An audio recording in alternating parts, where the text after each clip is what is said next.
for the April 15th Going Solo lesson.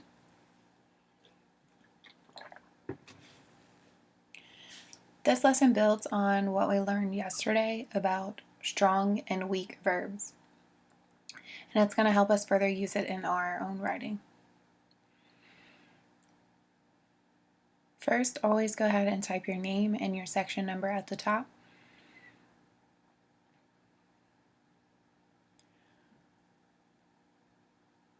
This lesson does not have very many questions. The majority of the lesson points come from your own writing. So use these first few examples to get an idea of how to write stronger verbs, and then you're going to use that information to write your own very strong paragraph. We have this first question here. Which of these descriptions makes Mr. Bennett seem more frustrated? This goes back to our idea of showing versus telling.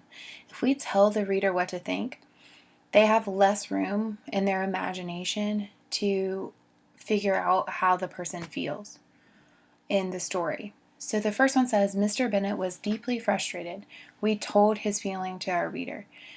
With his daughter, even though he had asked her repeatedly to get to bed, she continued to ignore him. We are telling the actions on the surface. We're telling you exactly why he's mad, and exactly that he's mad. The second one, Mr. Bennett stomped into his daughter's room. They were showing you an action. Showing is the key word there.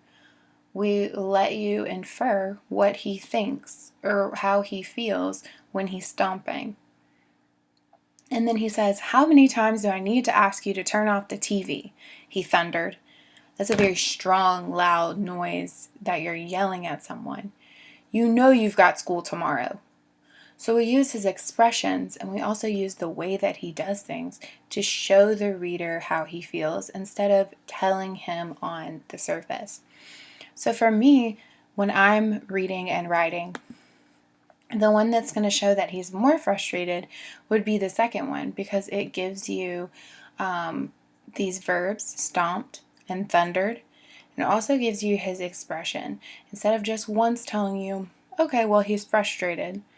Frustrated is, one, not as strong as the imagination that I'm having here when he's yelling at her, but also it's only one part of the whole story. Here, the whole thing, the whole description, the whole 4 sentences is about him being upset and all the things that he's doing, acting out of that. So this is going to seem more frustrated than the first one.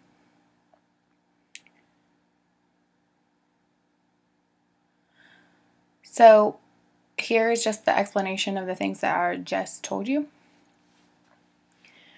The next thing you're going to do is rewrite the sentence below so that the reader can feel and see what you're describing. We said he was really tired. Well, what could we, going back to the Mr. Bennett, what could we say that would show that he's tired, but not just say he's tired? Well, what does a person look like when they're tired?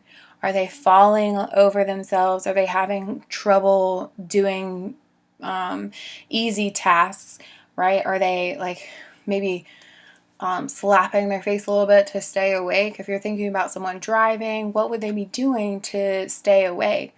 Or maybe he's getting into the bed, and we're going to describe how he's getting into the bed, that he doesn't even care that he has his shoes on. He just falls into the bed. That's how tired he is.